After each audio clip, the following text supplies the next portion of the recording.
पत्नी पति का बताइस कि दो तरह के बीवी होती। एक बीवी वह होती जेका देखते मान देह जर जात है, कौनो काम अढ़ाई दे तो जरात है कि खून में आग लाग गया है। काहे हमसे कहिस, हम जितना जरूरी काम करते हैं बीच में काहे बोलिस। आए के अगर गलती से कह दीस बीवी कि चला ई ले आयला ऊ ले आयला हुआ चल रही कैला, देख के खून फूक जात है।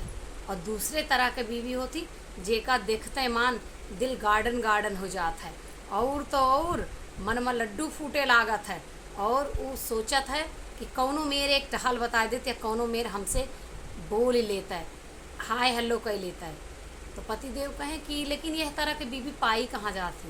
कहीं मैं बता रही हूँ ना, जो पहले तरह के बीवी हो जेका देखे खून जर जात है, सब अंग जर जात है, वो तो आपन होते हैं।